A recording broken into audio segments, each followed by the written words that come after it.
Le spectacle est sublime. De loin, on dirait que la mer brûle. D'immenses reflets orange dansent dans l'eau sombre, tandis que le ciel se teinte lentement de rose.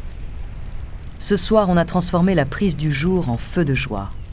On a encore le sentiment d'avoir conquis sa liberté, d'avoir vaincu la vie, d'avoir gagné le droit de la poursuivre encore. Les bouteilles de rhum circulent paisiblement, la fierté se lit dans le silence des yeux. En attendant que le capitaine prenne la parole, on a le temps de profiter de la chaleur des flammes et de l'ivresse qui vient avec la nuit. En avril 1718, Edward Teach commande plus de 200 hommes répartis sur 3 vaisseaux. On a cessé de compter les navires marchands pillés par son équipage. L'audace avec laquelle ces hommes osent même affronter des navires militaires porte sa renommée jusqu'en Europe. Les survivants de ces attaques lui prêtent l'habitude d'allumer des mèches de canon dans sa barbe chaque fois qu'il part à l'abordage. La rumeur dit que le démon le rend invincible lorsqu'il dégaine ses sabres. En réalité, Teach est loin de la caricature du pirate assoiffé de sang, mais conscient du pouvoir d'intimidation qu'il peut tirer d'une réputation terrifiante. Il cultive les rumeurs et crée son propre drapeau. Sur fond noir, ce pavillon présente un squelette à tête de diable qui semble danser, transperçant un cœur d'un coup de lance tout en levant un verre de l'autre main. Plus rien ni personne ne semble être en mesure d'impressionner celui que désormais tout le monde appelle Barbe Noire. Pour autant, le capitaine n'est pas dupe. Le vent finira par tourner. Dans toutes les Caraïbes, des équipages déposent les armes en échange du pardon royal et pire encore, certains d'entre eux s'engagent comme chasseurs de pirates auprès de la couronne. La survie de la République des anciens corsaires se trouve de plus en plus menacée. Pour Teach donc, pas question de se reposer sur ses lauriers. Les dangers sont trop nombreux et la vie trop courte. Pas question de renoncer à la liberté tant qu'il y a d'autres batailles à mener, d'autres trésors à chercher, d'autres histoires à écrire pour qu'elles soient racontées.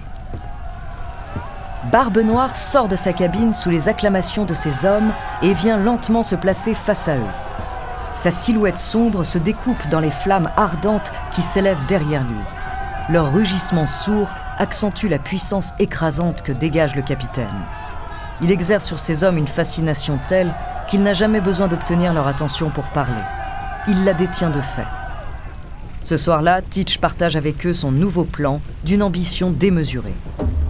Il veut organiser le blocus de toute une ville, isoler son port, immobiliser ses bateaux et kidnapper suffisamment d'habitants pour obtenir une rançon sans avoir à tirer un coup de feu. Aucun membre de l'équipage n'a même l'idée de questionner la crédibilité d'un tel projet. Il y a longtemps, ces hommes ont choisi d'entamer un voyage dont ils savaient qu'ils ne reviendraient jamais. Tous ont accepté que leur vie se terminerait au bout d'un sabre ou d'une corde. Mais tant qu'ils suivront le pirate le plus puissant de l'histoire des Caraïbes, ils n'auront peur de rien.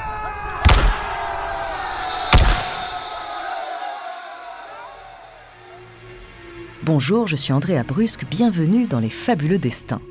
Cet épisode est le 3e que nous consacrons à Barbe Noire, corsaire mystérieux, flibustier légendaire, c'est l'une des figures mythiques de l'âge d'or de la piraterie. Dans cette 3e partie, je vous parlerai du blocus de Charleston, le plus grand succès de Barbe Noire, celui qui consacra sa légende et qui marqua son arrêt de mort.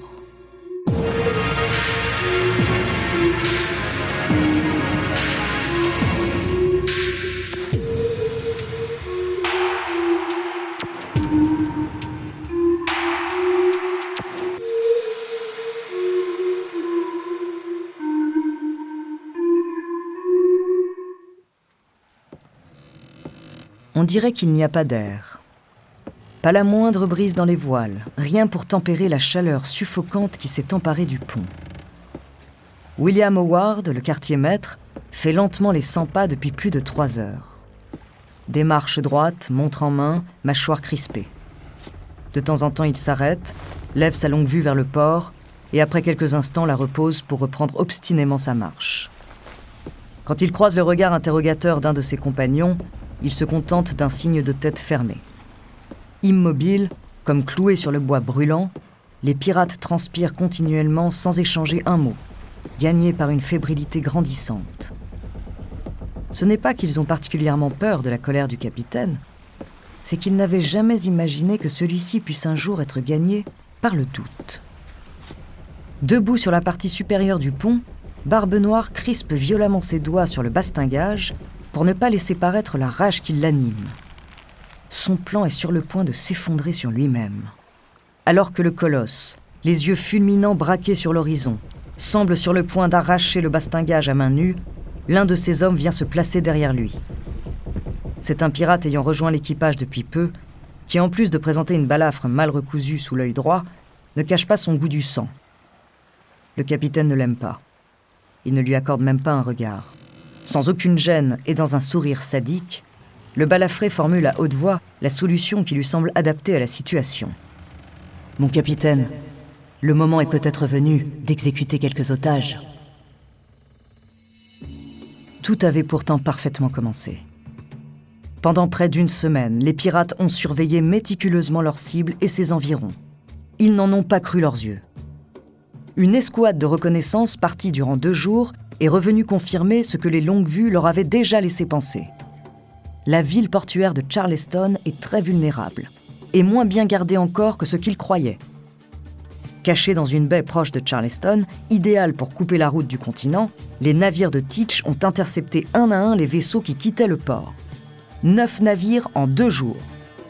Tous se sont rendus sans opposer la moindre résistance, à tel point que les hommes de Barbe Noire, très confiants, se permettaient de railler leurs prisonniers en scandant « Au nom de la République des pirates, nous nous emparons de ce bâtiment ». Le 2e jour, Samuel Wragg, membre du conseil de la province de Caroline, est capturé. Cet otage de choix permet à Teach de se montrer particulièrement avide dans ses exigences. En plus d'une importante rançon, il somme les autorités de lui fournir quantité de médicaments. L'enchaînement des combats et les efforts physiques qu'il déploie quotidiennement coûtent toujours plus à ses hommes. Barbe Noire préfère anticiper d'éventuels revers de fortune. En très peu de temps, le gouverneur de la ville accède à toutes ses demandes, et plusieurs pirates se rendent au port pour récupérer leur dû. Mais cela fait maintenant 2 jours qu'ils sont partis et aucun d'entre eux n'est revenu. Chaque minute de retard insulte Barbe Noire, autant qu'elle le force à réagir à la hauteur de sa réputation. Après avoir attendu bien plus de temps qu'il n'aurait dû, le capitaine se rend à l'évidence, il n'a plus le choix. Se tournant vers Howard, il ordonne l'attaque de Charleston. Brûlez tout. Le quartier-maître donne l'ordre aux pirates de prendre leur poste de combat, les canons sont chargés, les fusils sortis des cales et le pavillon rouge est hissé sur les mâts.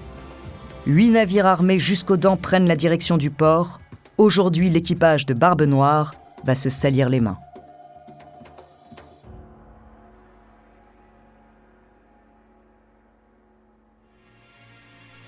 Avant de continuer cet épisode, nous voulions vous remercier pour votre écoute. Si vous voulez continuer de nous soutenir, abonnez-vous à la chaîne Bababam Plus sur Apple Podcast, cela vous permettra une écoute sans interruption. Ou bien écoutez ce message de notre partenaire sans qui ce podcast ne pourrait exister. On se retrouve tout de suite après.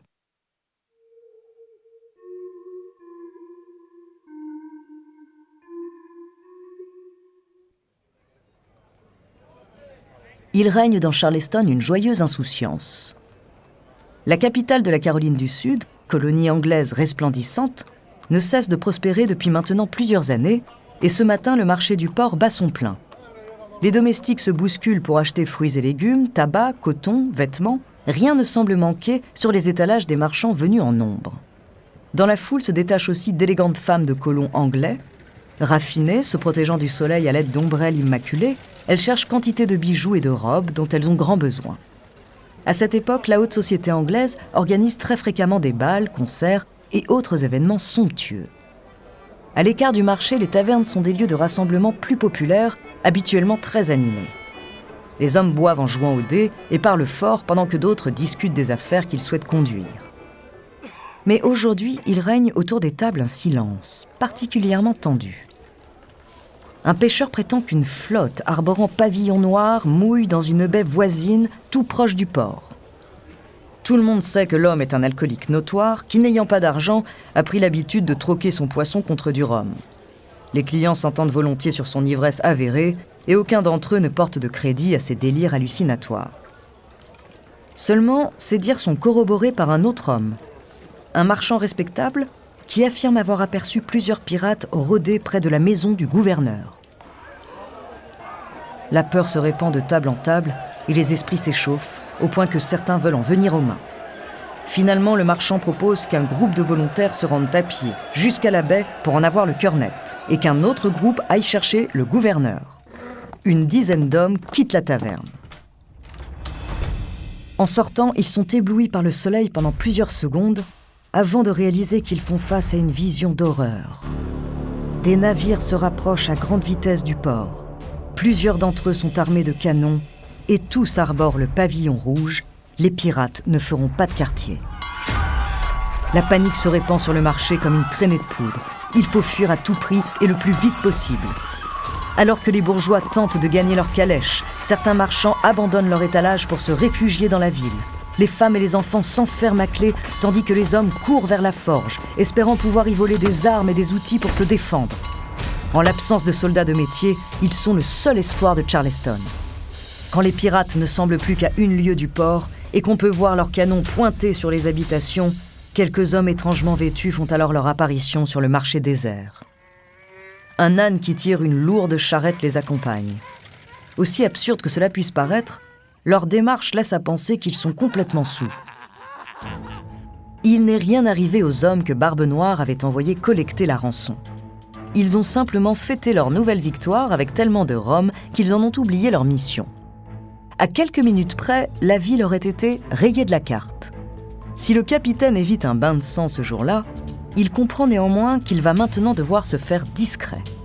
Le blocus de Charleston constitue pour lui une immense réussite, mais il pourrait tout aussi bien être la provocation de trop.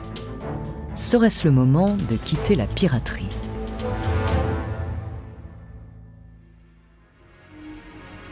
Merci d'avoir écouté cet épisode des Fabuleux Destins, écrit par Clément Prévost, réalisé par Raphaël Menou. Dans le prochain épisode, je vous parlerai des derniers jours de Barbe Noire, de sa traque à son ultime combat contre le lieutenant Robert Ménard. En attendant, si cet épisode vous a plu, n'hésitez pas à laisser des commentaires et des étoiles sur vos applis de podcast préférés.